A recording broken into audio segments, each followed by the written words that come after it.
And we're live. Good evening, Johnny. Good evening, Andy. What's up, dude? How's it going? Good, man. Good. Thanks for coming out. No problem. Appeasing our hobby, if you will. It's pretty cool. So, did you get an opportunity? You got an opportunity to watch. What ones did you watch? Your first one and I think your third one. The third one. Was that the one with Darren? Yeah. Do you know him? You know No. Darren? No, No. you don't know Darren. You can't miss him when you see him out there. He's huge. Big monster. Well, he might just work different shift. He does. I think he. I don't know. What did he say? I he work works? days. So, He works like noon to 9:30 or so. I don't know. and then it just depends on if I get sent on a call that he's Yeah. assigned to. So, All right, man. So Adam Wester, thanks for coming on, man. yeah, no problem. Yeah, Andy said, I got a guy we can talk to. I was like, okay. You've kind of done it all, man. You, Just a little bit. military, and then I guess just start there. Well, did 5 years in the Marine Corps as an infantryman. Did a B billet as security forces for basically 2 years on the job there. Did one deployment to Iraq in 2008, and when I got out, thought I wanted to go in law enforcement. Went into corrections with TDCJ for 3 years. Did that, and then after that, started getting into volunteer firefighting a little bit, and started running on some medical calls. Figured out real quick I didn't know what I was doing, so decided to go get my EMT basic. Yeah. And then after that, just kind of escalated from there and went on and got my paramedic.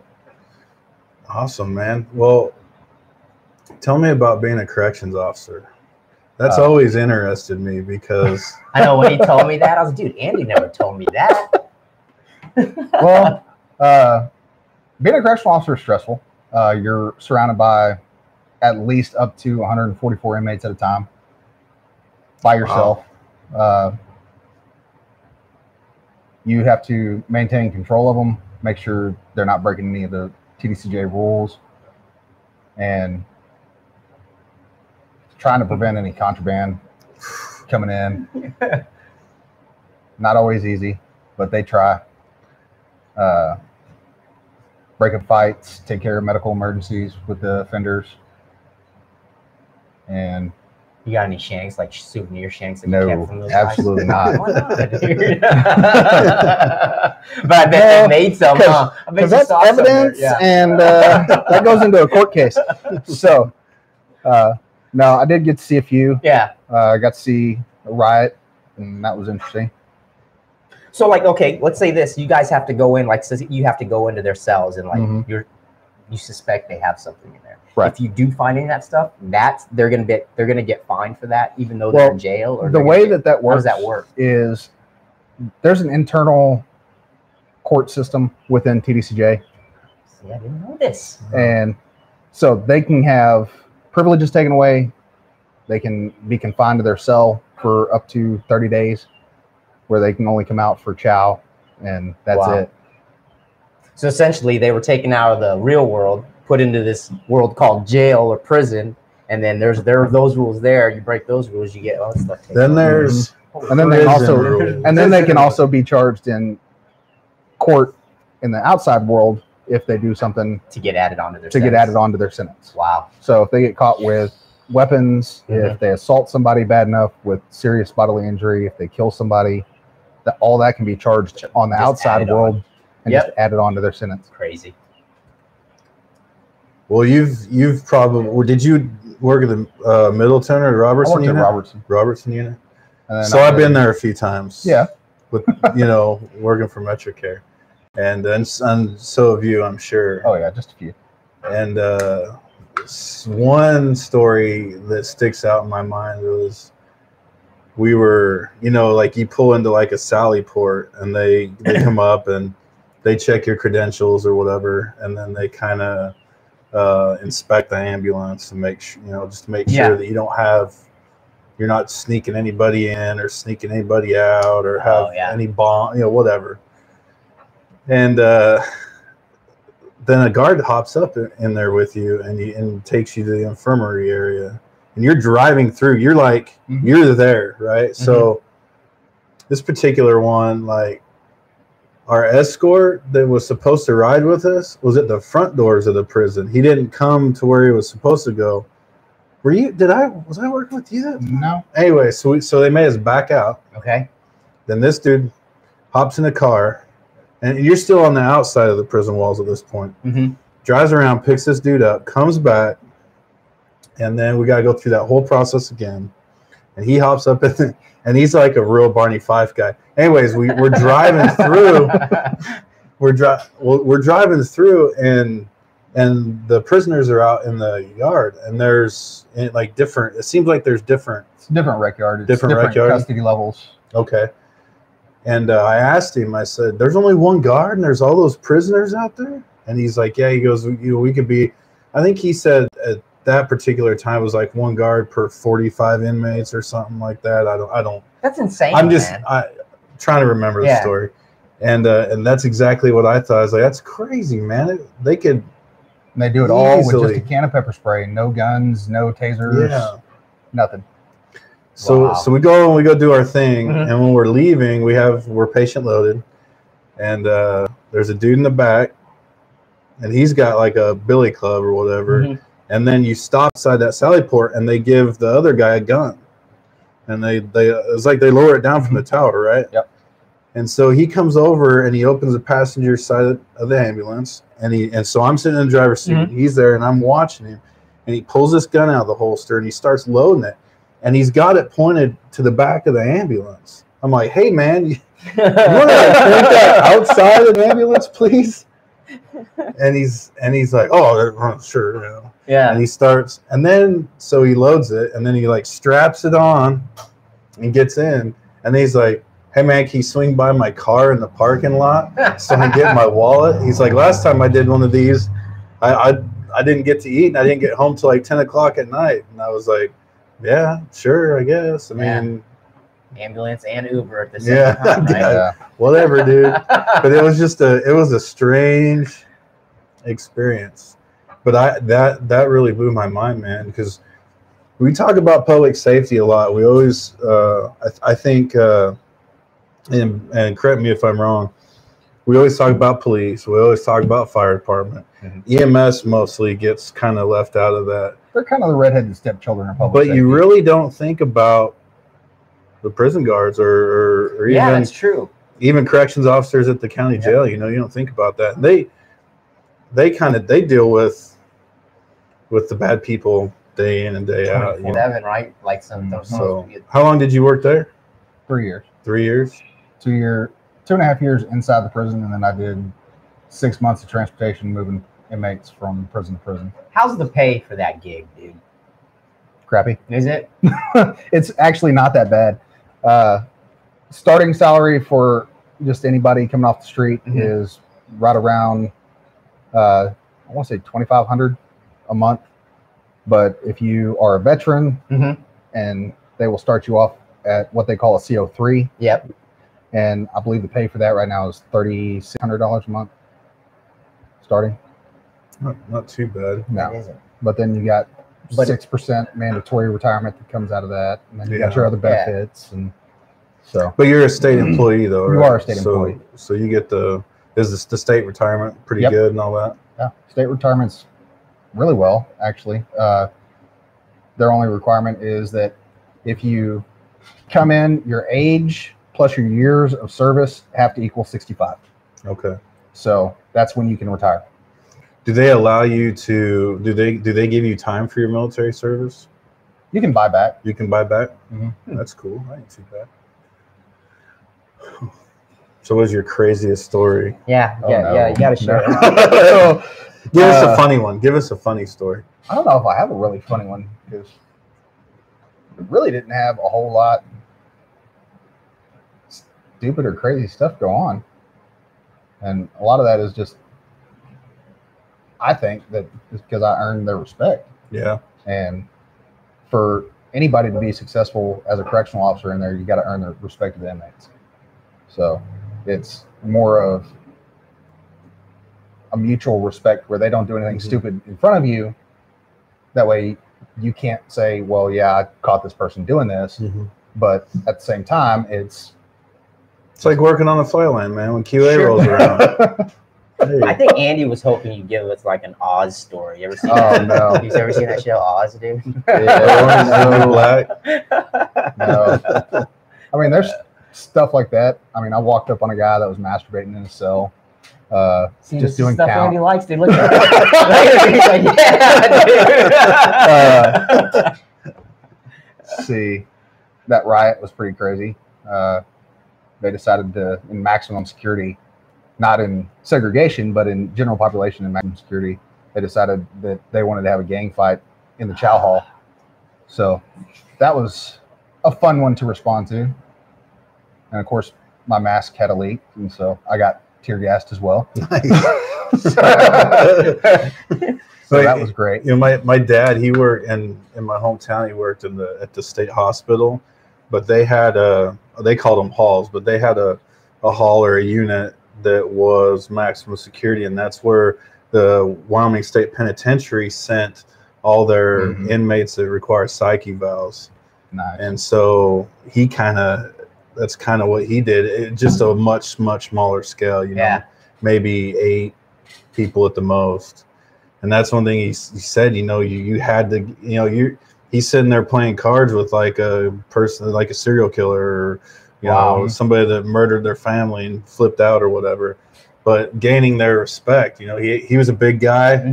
And so a lot of times, because he had a rapport with them, they would do some pretty crazy off the wall things to the other officers, but as soon as he walked in, they would calm down.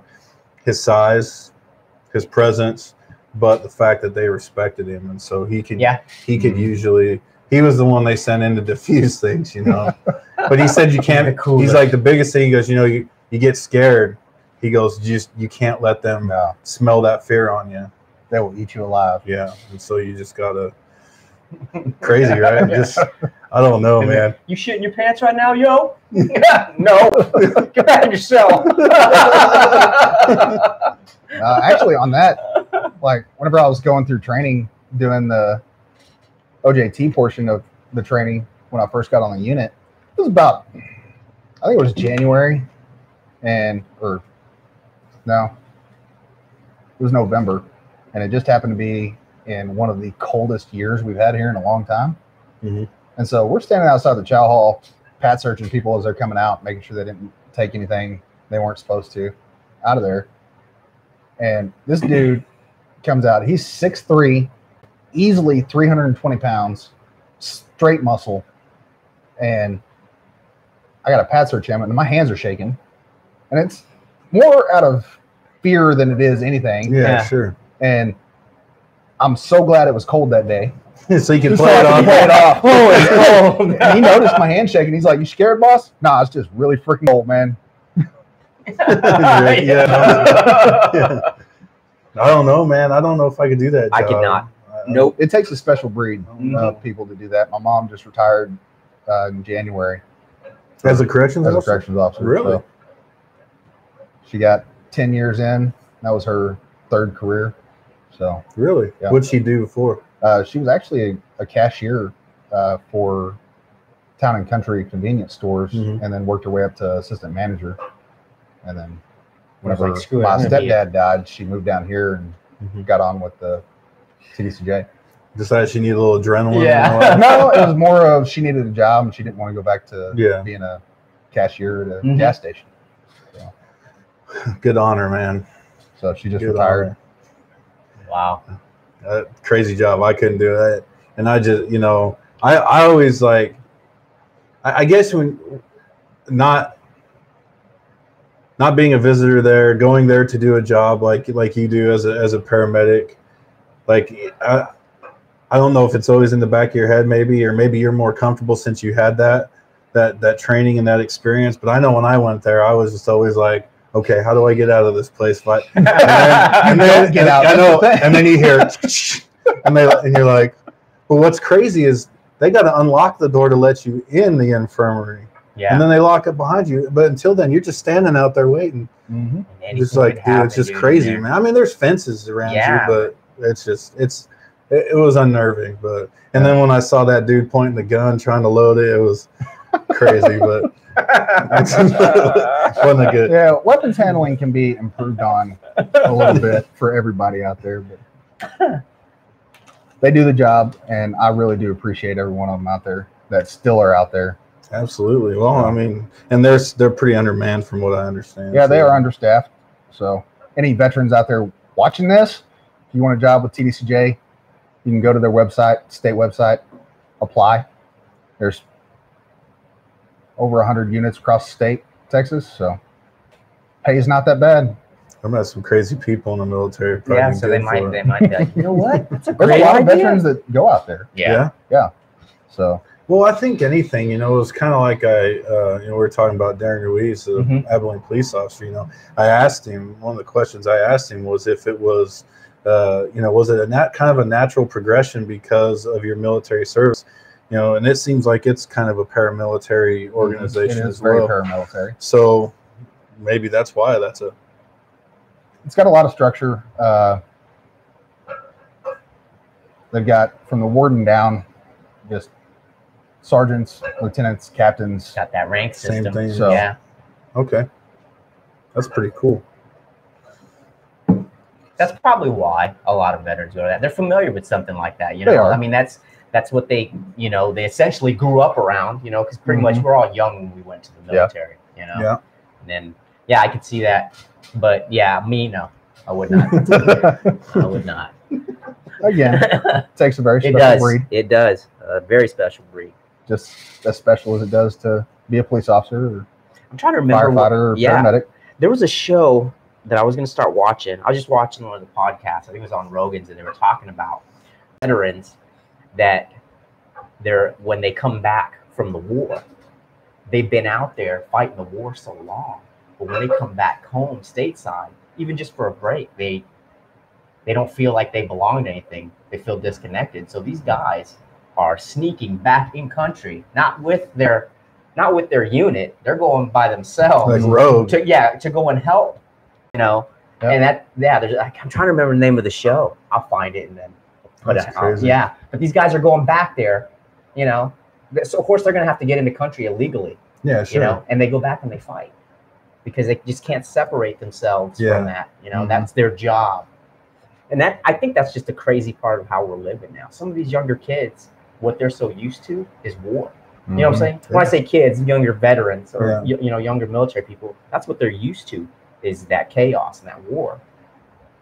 We're not. I mean, we went. That 22 to 28-year-old. Yes. I mean, we deployed and we went, but the time frame's different now. What these guys are experiencing is this constant war out there. Yeah. So yeah, they're a different breed, right? Mhm. Well, and we're Air Force vets, so we kind of have the chair force stigma. Oh, of course, And, we're like over here in safe. the rear with the gear, and It's okay. The bombs dropped are appreciated. well, that's cool because, like you said, you were in Iraq in 08. Yeah. So why don't we back up? Tell us about the Marines and how you got involved. Well, it was actually my middle brother who challenged me to join. He joined 3 years before me, went aircraft mechanic, and I was like, well, I like him already. He's an aircraft mechanic, dude. Is that the one that's a police officer? no. No. He is in Massachusetts. He's doing mainline work for Time Warner. Cool. So, but I was like, I'm going to beat him. I'm going to be tougher than him. I'm going to promote faster than him. Yeah. So that's how I decided to go in. And then after that, in high school, made a few silly decisions. Ended up getting my wife pregnant. And Yeah. so that was kind of a predetermined, okay, now I really need to do this. There's no backing out because I need to support my family. And then got through basic, went to School of Infantry, and then did 3 months for Security Forces School. Mm-hmm. Went to Kings Bay, Georgia, did 2 years there, came back to the fleet, went to 3rd Battalion, 4th Marines, When you say come back to the fleet, because security forces is a B billet. It's not considered fleet or deployable. okay, So I was non-deployable for that 3 years that I was training and then doing the okay. security forces deal. So the security forces deal, was it just like base security, or Restricted access points, much Okay. like DIAS has. okay, good, yeah. So we'd patrol that, secure it, do Mhm. towers and all that other fun stuff. Quick reaction force, doing all that. Got to the fleet in 2007 and did a year workup basically as soon as I got there, just to deploy to Iraq. Got over there very, very tail end of Operation Phantom Fury, and then transitioned to Operation Overwatch within 2 weeks of me being in country. So one of those rare moments where you get a device on your campaign ribbon for just being there once. Nice. That's how it happened.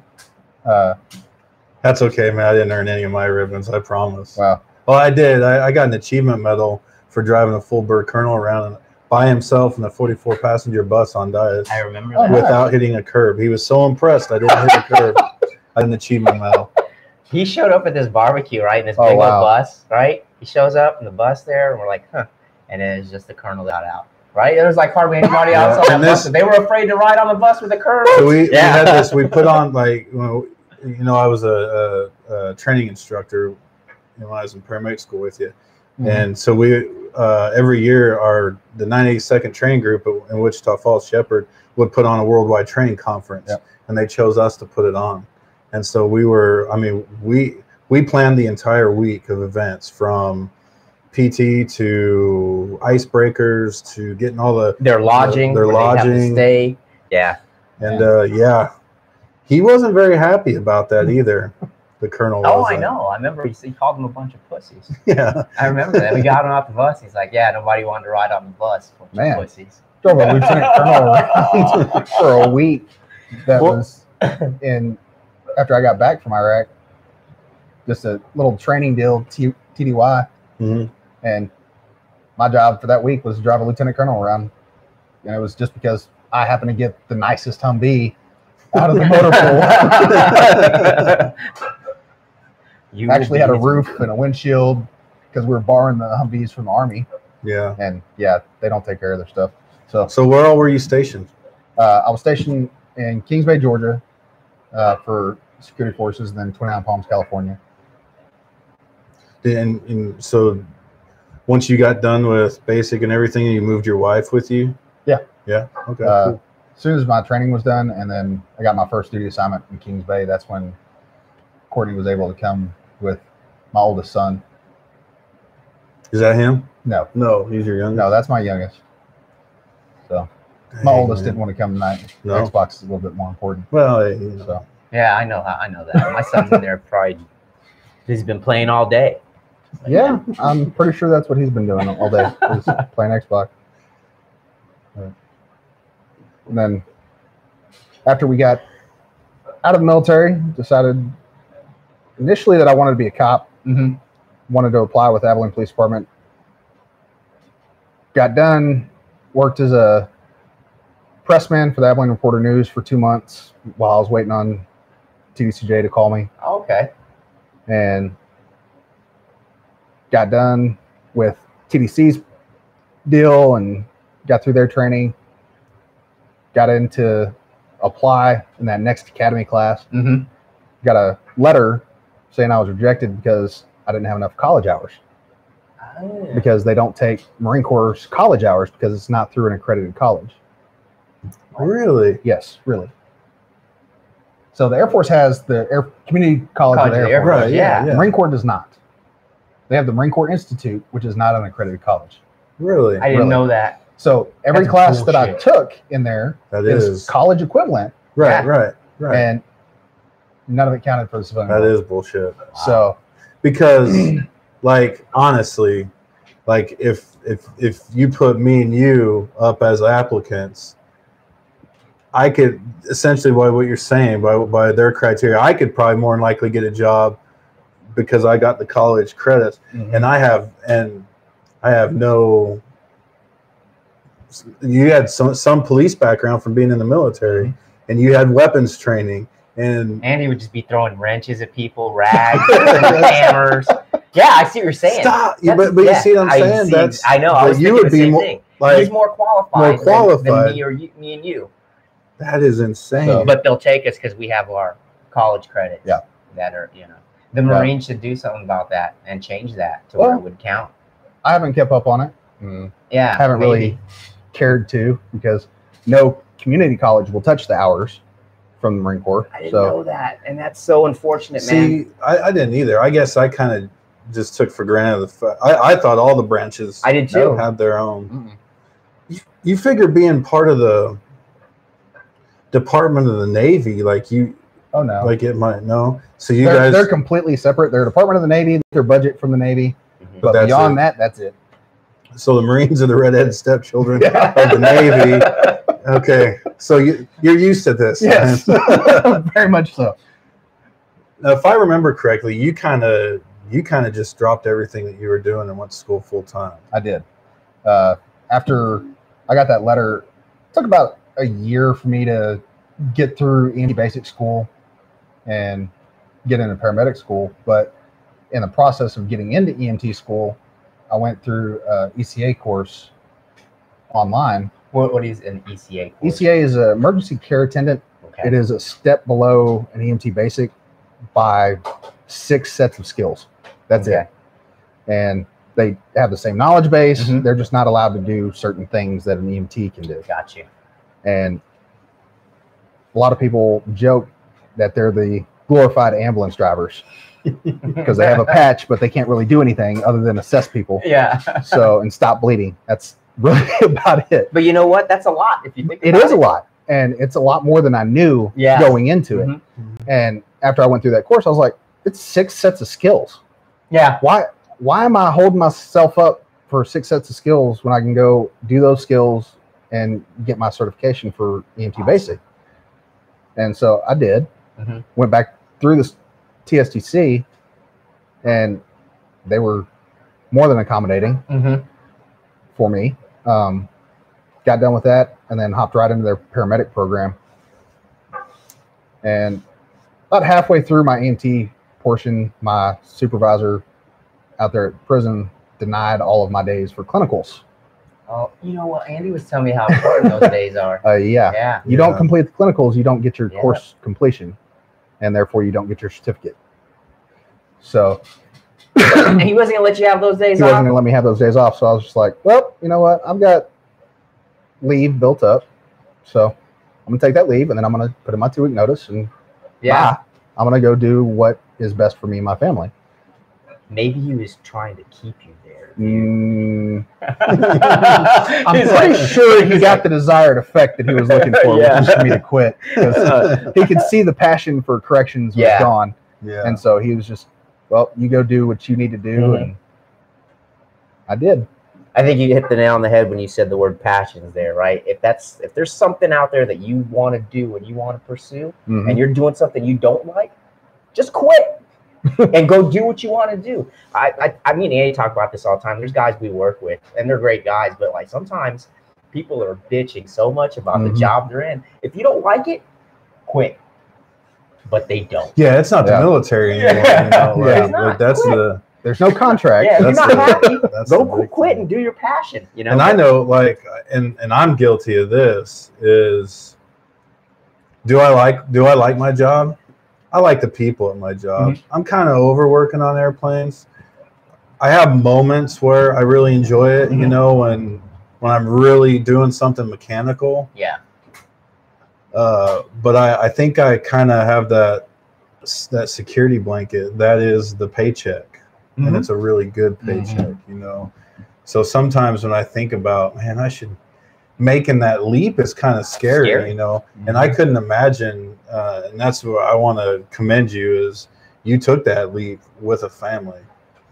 And you know, we know how arduous and tough paramedic school was, and so for you to do that with a lot on the line, kudos to you, man. thankfully, I had a very supporting wife and kids behind me on that. Sure. And then GI Bill doesn't help or doesn't hurt either. But Yeah, right. Yeah. the post 9/11 GI Bill was very nice to me. Oh, they did Pay my offer you that though. BH The and- Marines gave you that. Oh yeah, I GI never Bill's for can't everybody. get over that. GI Bill's for education everybody. thing, dude. You pay into it. I know. You I'm get just, the benefits. I thought they would take that away from you guys too, since you weren't counting your college credits. You know, I'm still That's crazy. Yeah. Because you know when me and Andy were teaching, in order for us to, when we taught our students, they were getting college credits, but in order for them to get those college credits, we had to get our associate's degree. You know, so they're getting taught by an accredited instructor. So I did not. It just still bothers That's crazy. my mind, dude. Wow. Yeah. Yeah, hopefully the Marines will do something about that, because I don't think that's right. If you devote that much time into education, I think you should be rewarded for it outside the military. I had just shy of an associate's degree, college hours. So one of the things that's kind of like important to me, and I try to, and honestly, I haven't really had to ask the question yet, because everybody's done a real good job. But one thing that's big to me is transitioning military back to civilian, and that's kind of what I want to try to get through. If I can touch one person with if they hear something that's said by a guest, great, because I don't feel like the military really prepares you for that transition. No. They give you briefings, they give you classes that you go to, but it's like, you know, when you go visit these people, it's kind of like they have this cush, like it was like civilian people that ran the transition assistance program, and they're on Dias, and I just got the feeling it's like I got this cush GS position, and you know, and they don't, and I don't expect them to really care about me, you know, but how was the transition for you, both going back to civilian life, and maybe what would you suggest to people that are transitioning from the military or thinking about it do? Because you decided to get out. Yeah. He decided to stay and retire. I got asked to leave. So because you made that decision to get out, and I know I have probably talked to, over the last probably 6 months, probably 5 or 6 airmen that we kind of not really work with but interact with, that because they see us as civilian contractors, and they hear you get paid very well and all this, and I always try to tell them, like, look, I wouldn't tell you to stay in. I'd never tell anybody to stay in, but the grass isn't always greener on the other side. So so what? It's definitely not greener always on the other side. When I got out, I was fairly stupid and didn't have a plan. So my best advice would be, if you're going to get out, have a plan. Know where you're going to move to, know what type of jobs are available in your area. Start applying for jobs 3-6 months out before you get out. If not for anything else, just to get the interview experience. Just to get the interview experience, because that interview is going to make or break you. I mean, really and truly it is. The pay aspect of it, I know military members do not make a lot of pay at all. But make sure they have a household budget that's set on less than what they're currently making. Because when they transition, they're not going to find a job that, if they get out as an E5 or an E6, they're not going to get out into the civilian world and find a job that's equivalent in pay. It's just not going to happen. So if you get out after 4 years and you've made it up to an E4, yeah, you might be able to find a couple of jobs that pay just as well. TDC is one of them. But for the most part, you're not going to. You're going to start at an entry-level position, making just above minimum wage anywhere you go. And so definitely plan for that. Plan on your finances, and try not to throw around the fact that you're a veteran too much. Yes, it's helpful, but it's not going to get you a job. Oh, that's good information. He mentioned that he had a TI, not his TI, but when he was in basic training, come in and talk about. Didn't you say that? Yeah. He had a TI come in and talk about like personal finances. and Actually, everything? they came in and they taught everybody about interest rates. Oh, That yeah. was the biggest thing, interest rates, and then that what used to be called the DPP card, that Star card. Mhm. They actually said, don't get that card. Mhm. Yeah, because that shit will get you in trouble. It will. You know, and The military star card. oh yeah, Yeah. and because people don't know the interest rate on that card is ridiculous, dude. Yeah. It's way up there. But yeah, and that was it. It was like one day they basically just told us, hey, this is what interest rate is. You know, if nobody knows what it is, we're gonna explain it to you and stay away from that card. And that was about the extent of taking care of your money. You know, I think there needs Yeah. to be more focus on that. I know that on base there's a group of people, the Air Force Relief Society. Mhm. They do budget planning. Yep. They do financial help, loans if needed Mm-hmm. in emergency situations. Mhm. But the Navy has the same equivalent, Mhm. Navy Marine Corps Relief Society. Yeah. Is the same thing. And then the Army has an identical one. And so if any veteran wants to go or active duty before they get out, say, hey, I'm getting out. This is what I'm expecting. Yeah. Mhm. And then they can sit down and actually do a monthly budget with you. Yeah. Sometimes I think some people are too proud or They are. maybe embarrassed. They don't know how to How to manage their money. manage their Yeah. money. Yeah, because Yeah. you know we've all encountered those young guys that I was they one go of them. paycheck to I mean- paycheck, they blow it. You know, yeah. I Oh, mean, yeah. whenever I was in, I accumulated a lot of debt Yeah. on credit cards. And that was just me being proud and not. Yeah, because you had that constant check Yeah. coming every 1st and 15th. And I was like, right? oh, I can pay that. Yep, That's no big yeah. deal. And It then sneaks up on you, and- man. 5 credit cards later, Yeah. and I'm like, where'd all my paycheck go? Well, it went to bills. Well, crap. Yep. Now I don't have anything for the next week. So did you get yourself out of that financial hole before you decided to pull shots and get out? I tried to. Yeah.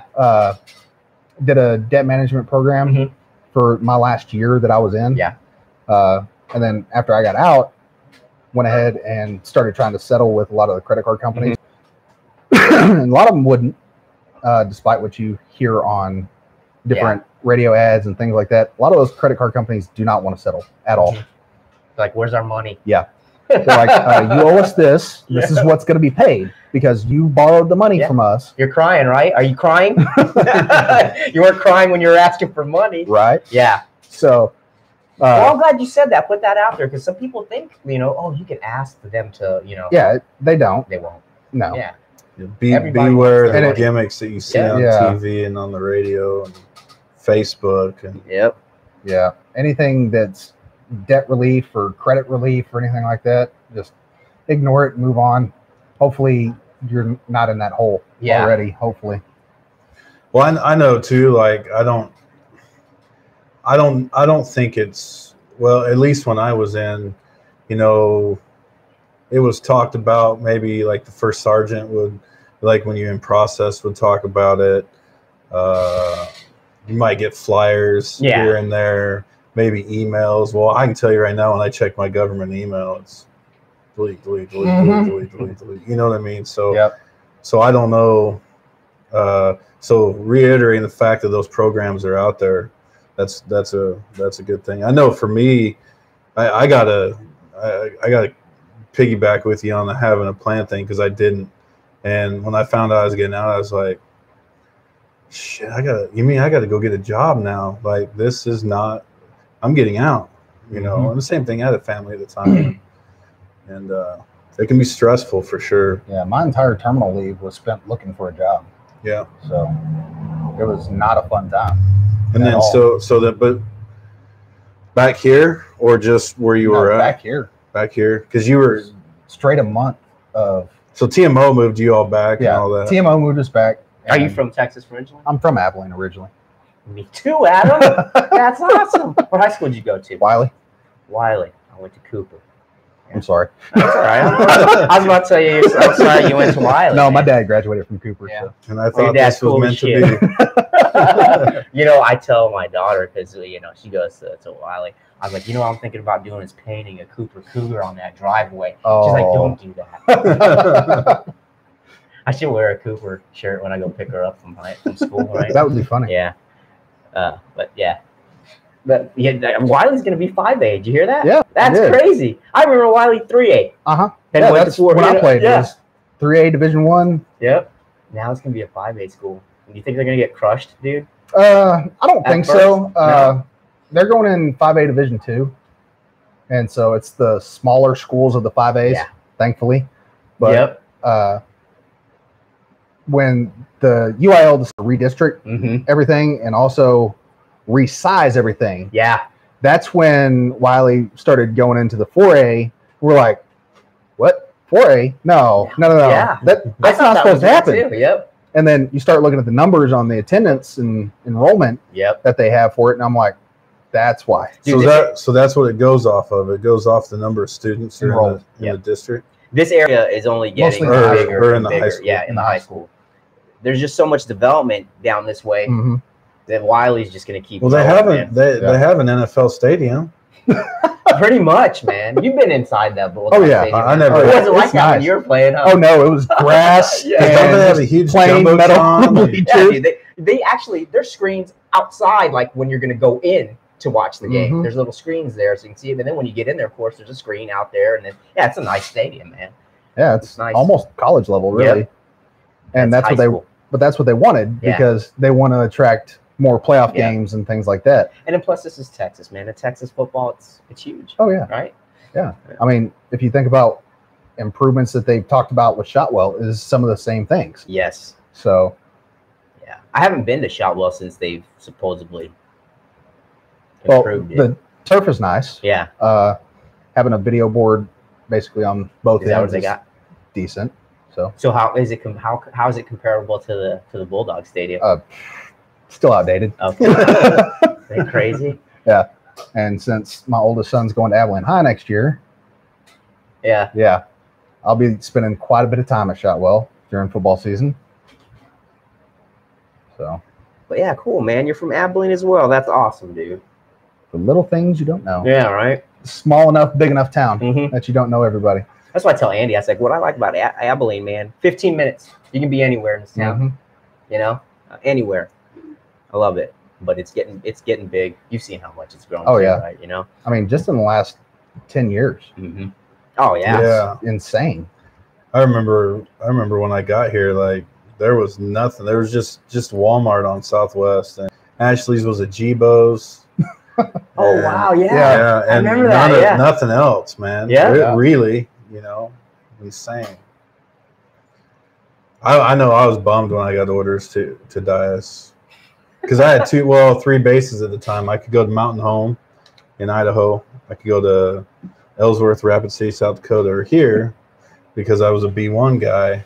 And of course, I wanted to go to Rapid City. I wanted to go to South Dakota, 8 hours from home. It was that northern mountain environment that I grew up in. Mm-hmm. I'm an outdoors person, And then I'm like, well, at least I won't have to shovel snow. But I got here and I remember like driving around. I didn't have a vehicle, but I ride with people. I'm like, this place is huge. It's Like crazy. Abilene was huge. It was to me. big to you. I mean, Yeah. I had been to bigger cities. Like I'd been to San Antonio before and stuff, but actually living in it because my town was like 10,000 people Oh, wow. growing up. This place was huge. Yeah, and I haven't left yet. Well, Probably never will. I moved my parents here. Yeah. You're a Texas boy now, So, dude. Yep. That's it. we've adopted you. It's okay.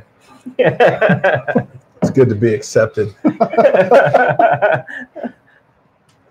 Well, good. So, all right. So we covered the military, Marine Corps, man. That's still, I gotta hand it to Yeah. you for that, man. That's I had an opportunity to when I was in LUD in Qatar for my first deployment to the one him and I went to. I got the opportunity to give some wounded Army warriors a tour of the B1, and it's kind of like what you said. You said the bombs dropped are appreciated. Mm-hmm. Like everybody kind of has a part in the we all in the, do our in the role, fight. right? Yeah. And at that time, and I still feel this way. I mean, I give it up to the guys on the ground, man. You guys do the work. You guys really do the tough work. And I you know, this Army guy, he's like, oh man, this is so cool. He goes, we usually just hear them overhead, or we just see the bombs drop. We don't, you know, get to come up to them this close. And I was like, well, crawl upstairs if you want. He's like, for real? I was like, yeah, sit in the seats, push buttons, pull back on the stick. Just don't pull the yellow handles. You didn't tell them how to pull those handles on the seat, dude. It's like an amusement park ride, man. So make sure you're strapped in first. He's like, are you serious? I was like, yeah, man. I said, this is for you. And he's like, this is so cool. And I said, I just want to thank you for what you do out there. And that's exactly what he stopped me. He goes, you're just as important, man. What you get these airplanes off the ground, just as important. I was like, I don't know, man. I eat Dairy Queen. Yeah, and float in the pool. I'm about to go drink some beers here in a minute after I get off work, dude. And then the other guy that was waiting to go up there, he goes, I get Dairy Queen and go to the pool, but they were there on their R&R, kind of healing up or whatever. But it was a really cool experience. And then I had the opportunity they brought some fallen service members back on a C-17, and they have if you want to participate, you can go and line up, you know, at the back. I don't know if you've had an experience like that, thankfully, but not personally. But that was, I went just to have the experience and pay my respects, you know.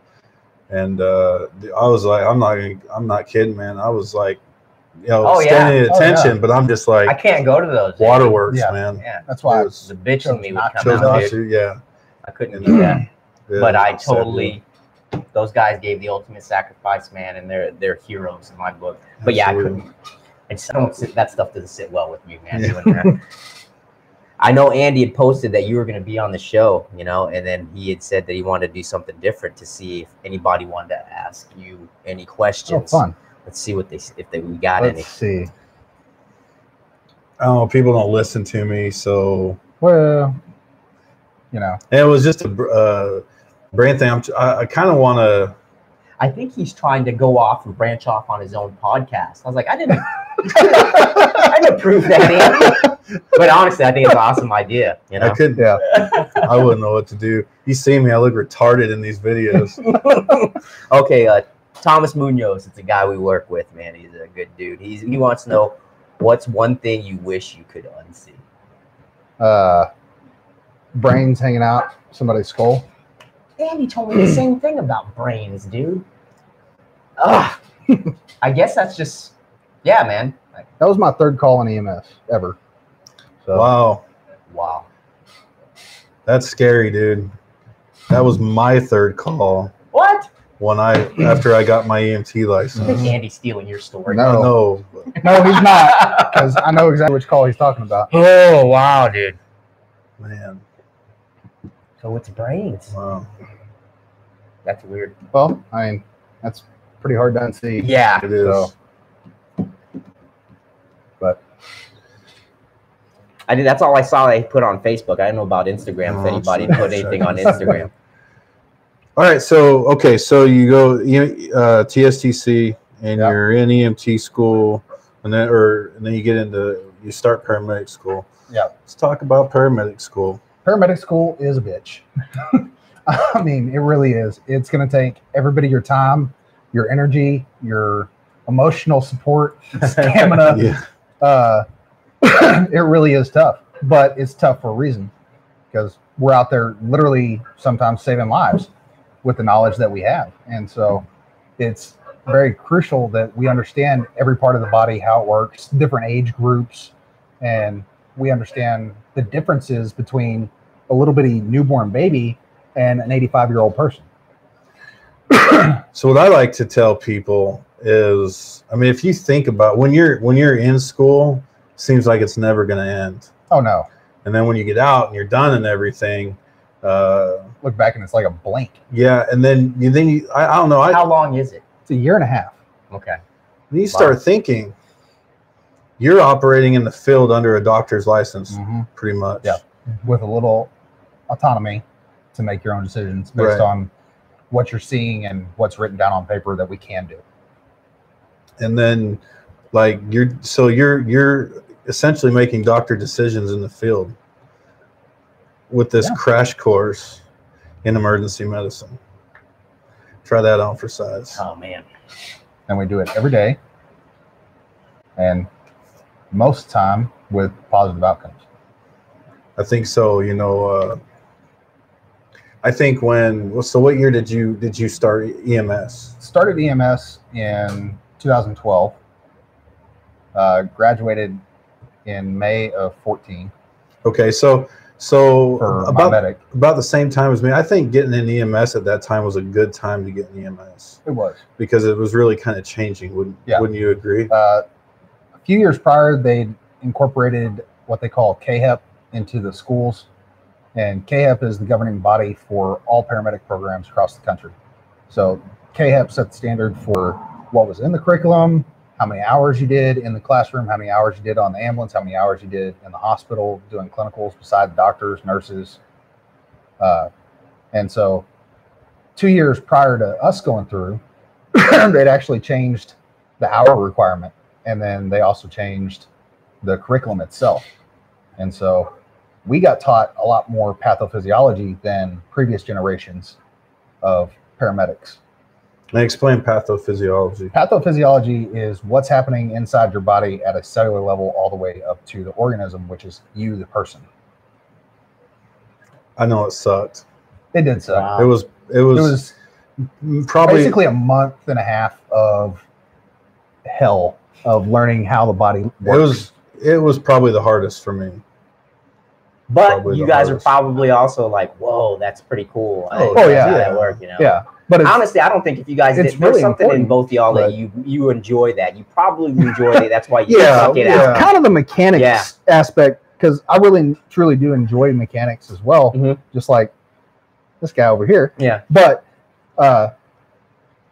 he enjoys more of the engine stuff, and I'm more of the intellectual. Okay, well, how is this designed? Yeah. Okay. Aspects of it, where he likes to tinker with stuff. Mhm. So Yeah. for me, it was okay. So this is why it's doing this. This is how it's doing this, and then I can apply that to okay. Well, this medication works on this cell in this way with this chemical and this compound. And that's what's cool about kind of how the curriculum is put together. Mhm. Is so you learn you learn pathophysiology, and then you just expand on it. You never quit learning it, because then you add disease processes and how they affect, and then you add medications, pharmacology, and how that affects And the cardiology. It just keeps And then building. cardiology. It's a building block. It yeah, is. and then you add external forces like trauma, Mhm. and how that affects the pathophysiology, and then the pharmacology they can use to do that. And it's just it's pretty cool. It is cool. The building blocks in which the national curriculum is set upon right now is probably one of the strongest curriculums they've had in 30, 40 years. Wow. I think a lot of it, this is my perception, but I think a lot of it was you kind of learned as you go. It was. It used to And, be. Now you know. everything is evidence-based medicine in the field. So we don't do anything in the field anymore unless it is proven by science. So what used to be common practice, well, we always did it that way because that's how we've done it. Mm-hmm. And we've gotten rid of that mentality. Sounds like Dias.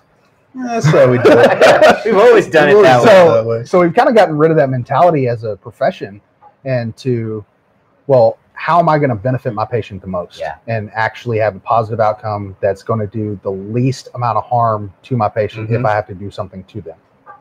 That was one thing that I think our instructor corps, Kendall Scruggs, Andy Weaver, Ronnie Pitts, really kind of drilled into us was that it was coming into its own. Finally, being a paramedic, paramedicine was becoming a profession, and that's why you want to explain the licensed paramedic versus a certified. So every EMT in the state, whether they're an Keep talking, Adam. EMT basic or an EMT or advanced EMT, which is the intermediate level in between basic and paramedic, and then your paramedic, all of them are certified. It doesn't matter if it's, a licensed paramedic or an EMT paramedic. they're all certified. So the state says, here's a certificate, you're allowed to practice within the state based on your National Registry accreditation, that wonderful long test that you take to get your certification. Oh, so you use water? And no, I'm good, thank you. So with that, the associate's degree that I obtained from TSTC allowed me to apply for what the state has as a licensed paramedic, which just really and truly just sets apart those people with associate's degrees in paramedicine and or a bachelor's degree in anything that goes along with their certificate. Basically puts education behind your patch. It does. Essentially. For just the degrees. For just and that's right. really it. But like I said, it could be a bachelor's degree in basket weaving. Right. And they'll still give you a licensed paramedic. It's the fact that you took the time to obtain a bachelor's degree in anything that they're rewarding you for by giving you that title of licensed paramedic. Yeah, I kind of got the idea that if you wanted to be a paramedic and you wanted to go to TSTC, you were highly encouraged to do the associate's program. And by highly encouraged, they I mean push you towards. Well, I mean that's if you wanted. That was the standard. If you wanted to graduate, if you wanted to go to TSTC to be a paramedic, you were going to do the, okay, not just go do the core class, the paramedic class, get your cert. But again, part of that is KHEP as well.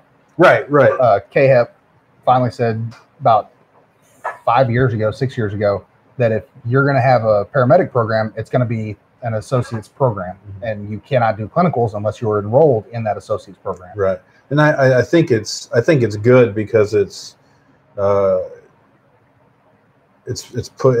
think it's making the career field more relevant, having education behind it. If you look at nurses several years ago, about 8-9 years ago, said we want all of our nurses to have a bachelor's degree in nursing. And a lot of hospitals now will not hire a nurse unless they have a bachelor's degree. Yeah. And so it's becoming more and more prevalent for them that they have to have a bachelor's degree or else they're not going to be able to work in a major hospital.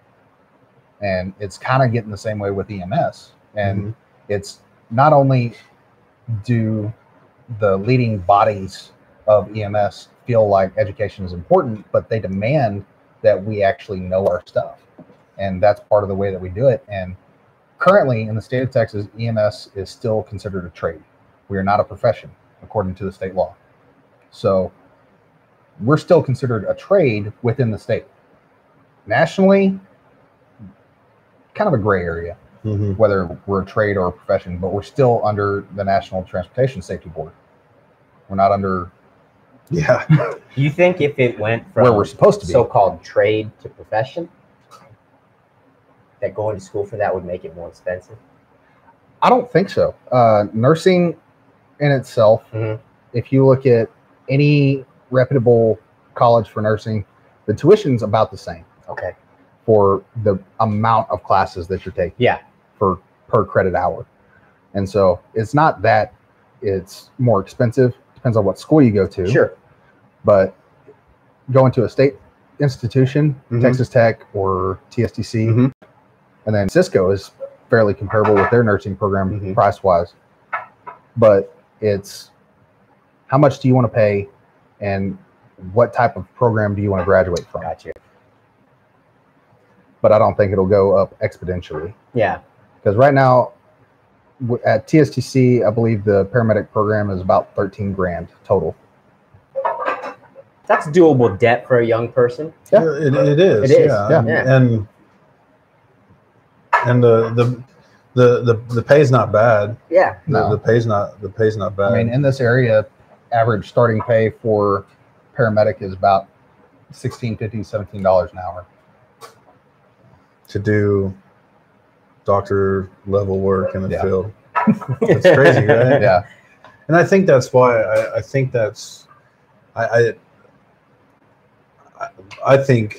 EMS is definitely takes a certain type of person. You know, you have trauma doctors and you have trauma nurses, and nurses and doctors that see the same the stuff that you bring into the emergency department. They see the same stuff, but you're first there. You're doing it right there in the field. Yeah. And so I think it takes a certain type of person, and so I think if you look at both jobs, working in a hospital or working on an ambulance, do you think people would be more inclined to maybe pursue a nursing degree or EMS? Or I know that nursing gets a lot more advertisement, and part of that is because nursing has been around for hundreds of years. Right. EMS has only been in existence since the late 60s. So it's probably getting better now. It's getting a little bit better, but we as a profession can do better to advertise what we do and how we do our job and what our job scope includes. But a lot of it is stuff that we can't really talk about because it violates HIPAA.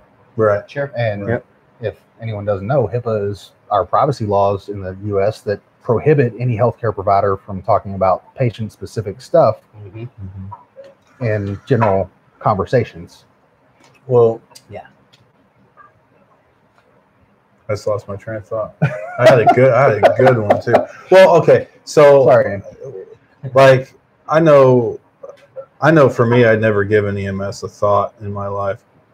Didn't like being in hospitals. Didn't like blood. It didn't bother me. I just didn't. I was like, I don't know. I don't think I could do that.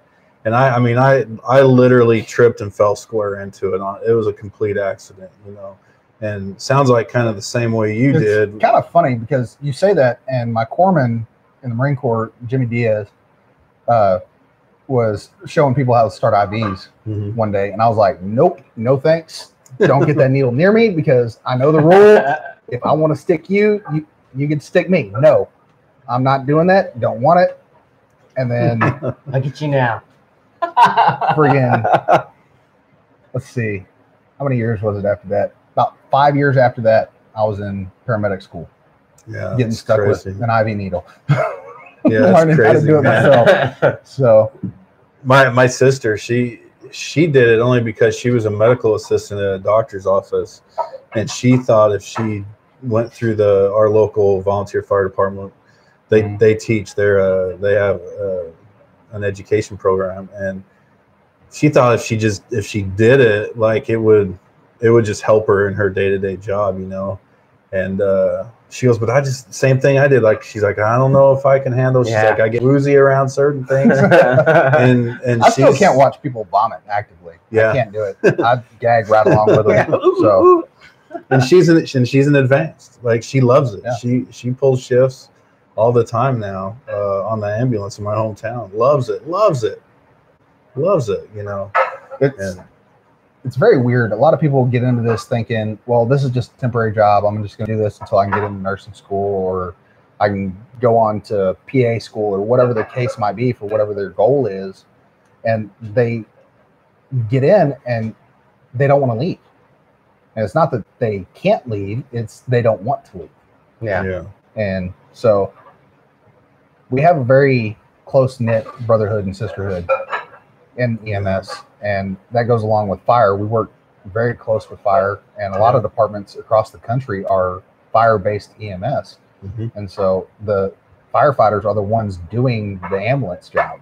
Yeah. And sometimes more so than the fire job. Yeah, a lot more. Wow. I know here in Abilene, the fire department runs, on average, 90% of their call volume is medical. 10% is structure fires or wildland fires. And So that tells you, they're doing a lot more. And so the fire department here helps us out a lot. But they don't transport. That's why we have a private service here in Abilene. Right. So do you think I know that was a big deal a few years ago. Abilene was teetering on to make the investment to buy ambulances and employ them with firefighters, or stick with the private service. And me personally, I'm glad I'm glad that they stuck with MetroCare. Me too. And I'll tell you why. Well, it gives you a job. Yeah. But I don't know how they would. I don't know how they would actually employ something like that. But if people aren't interested in the fire aspect, they may lose their job. They may have to go somewhere else to work. Yeah.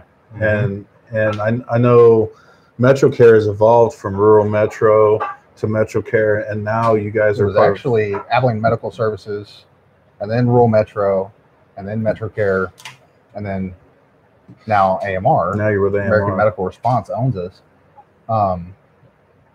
Luckily for the citizens of Abilene, for MetroCare to be in Abilene costs citizens absolutely no money other than the ambulance rides that they get from us. So Really? we do not get a tax subsidy from the city. We don't get a tax subsidy from the county. We pay for the fire department's medical supplies. They bill us for supplies that we use on the patients, and then we bill the patient. Wow. So it's really and truly beneficial, because otherwise the fire department would be paying for the medical supplies, and then they would have to bill out for all the supplies used and mileage and maintenance on the trucks and everything that we bill for already. But now the taxes get increased because now we have an influx of 40 to 50 firefighters Right. just to cover the ambulances. So you'd have to hire more, You'd have to hire more. and then you got the initial And then you got investment of the initial equipment. investment, which is about $10 million for the number of ambulances that they wanted to deploy. It's insane. And so the city council, thankfully, said, we don't want to spend that money. And it's not costing us anything for them to be here, so why change it? Good. Yeah, it is pretty Good. cool. I'm glad for that. Now, I'm learning stuff. I know the fire about department this. still wants it eventually, but they want to be able to grow a little bit more, maybe get a few more newer stations before they even attempt to try and take over the EMS side of things completely, which I'm okay with, because by the time they actually get to it, I might be retired. I know, and then you have Taylor County EMS that covers Yep. the county. So you guys Stems. do We do. Abilene city limits. Yep.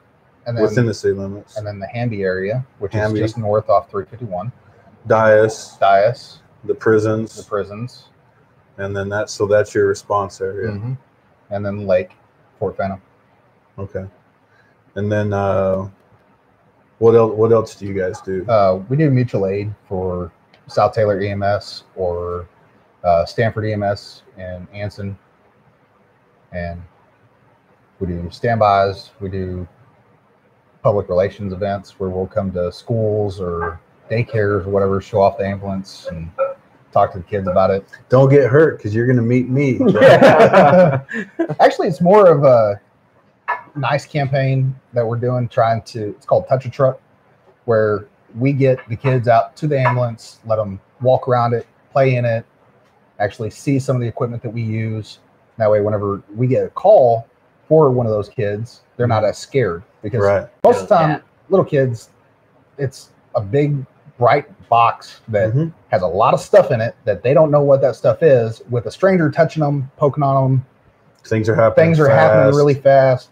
Wires are going on them. Yeah, and they can be They don't- hurt also, right. too, So yeah, Yeah. And so that's actually pretty they're cool then. they're really actually kind of confused by everything that's going on. And so this just kind of helps familiarize them to everything that we use, that if something bad happens, we can actually Know have that, them calmer and know that you're the. know that Hey, we're there he's to a good help. guy. Yeah. You're there to help. Yeah, Yeah, here I to get it. help you. I know. We help out with some of the fire departments in my area.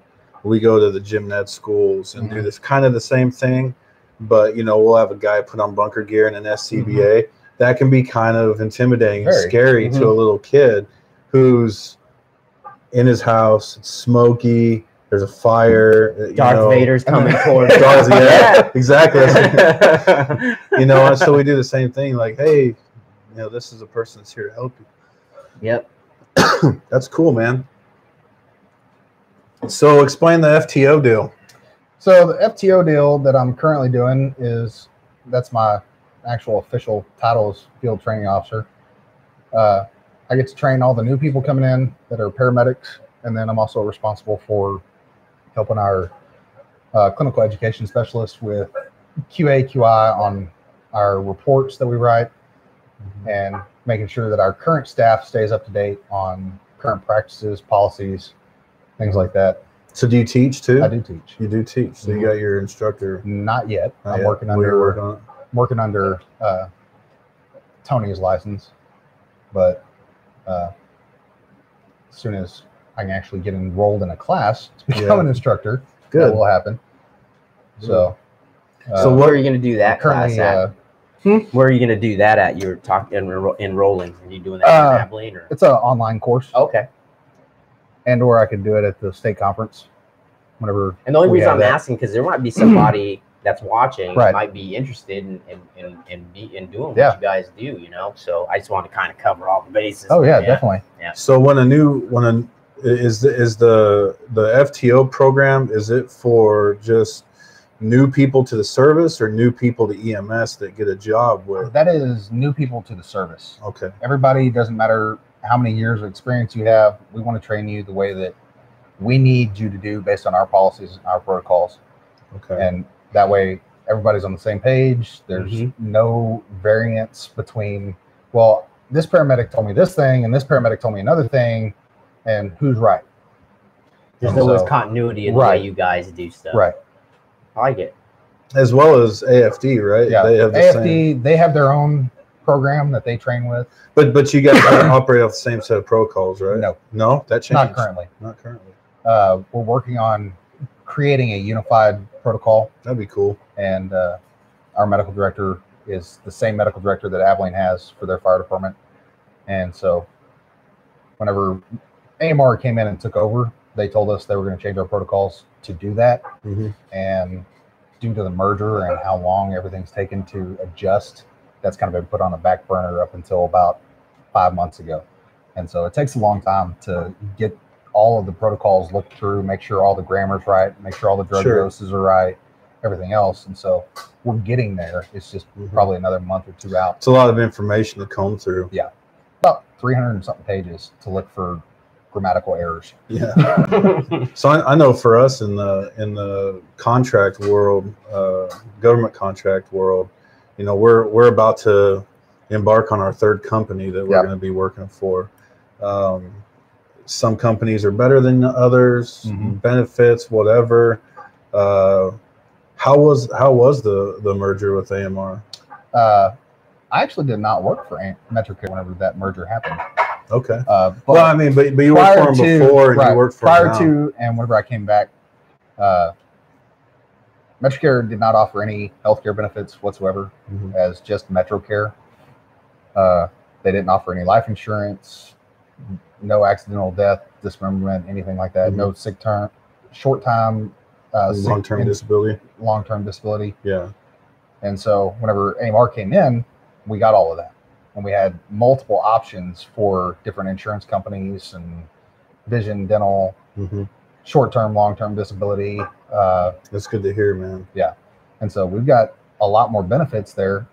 And then we also have our PTO and things like that.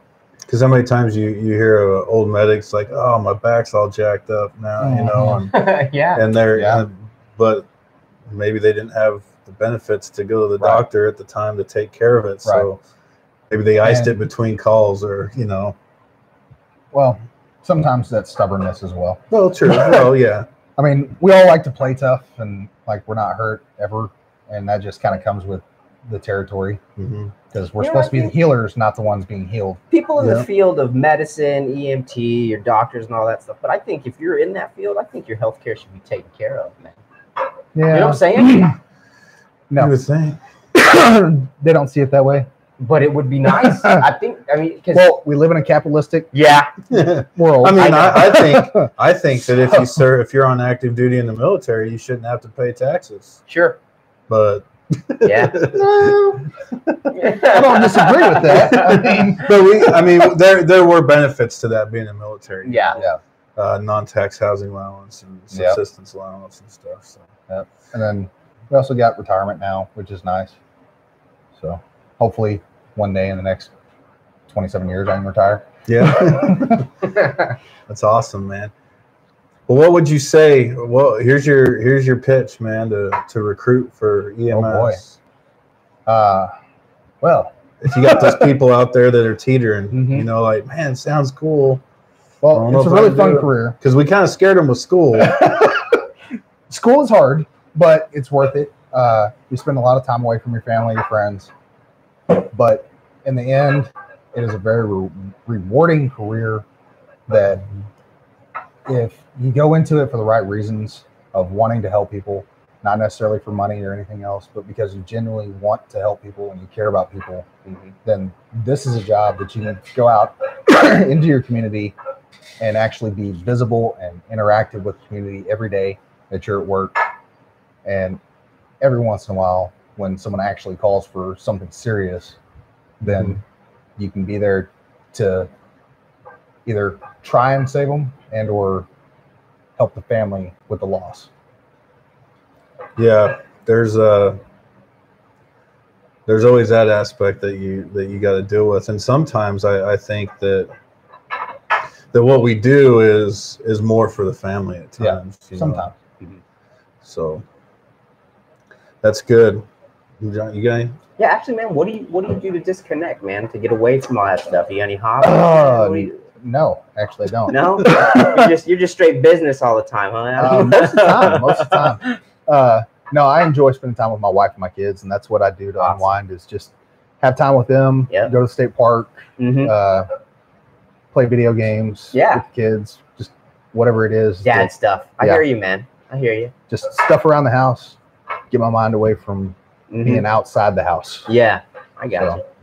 Yeah, that's what I was curious about. Like, what do you do to disconnect to get away from all that stuff? When I was in EMT school, I did my clinicals on the ambulance, and then my father-in-law at the time, he was doing his clinicals in the hospital, and I happened to come in with the ambulance and brought and so he come out and we were talking and he asked the Meg that I worked with, he goes, so what, same question, like, what do you do? He goes, I drink a lot.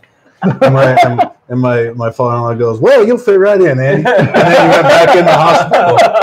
I was like, thanks. I mean, yeah, a lot of people do drink to cope with what we see. PTSD is pretty prevalent.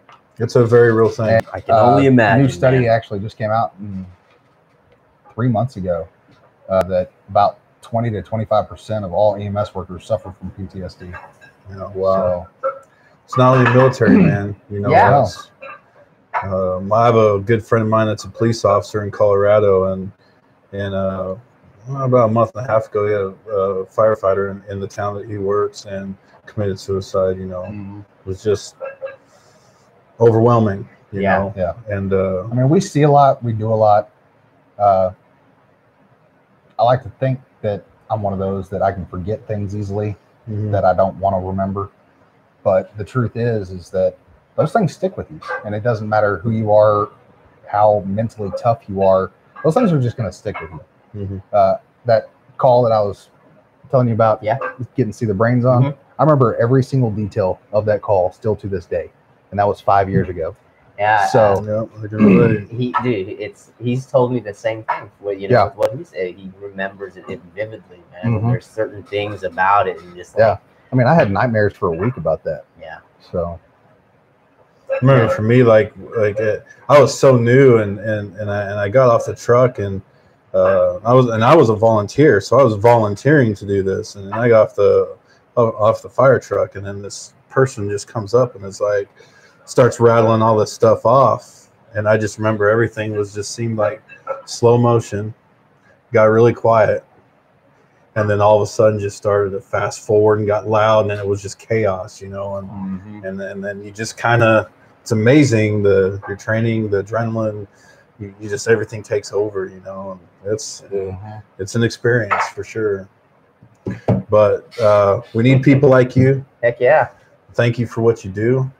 Thank you for your military service and your correctional officer service. Thanks for doing all the crazy jobs known to man, Adam. Yeah, my wife loves me for it. Absolutely loves me for it. But no, honestly, thank you for coming on. Thank you for your service, sir. Thank you.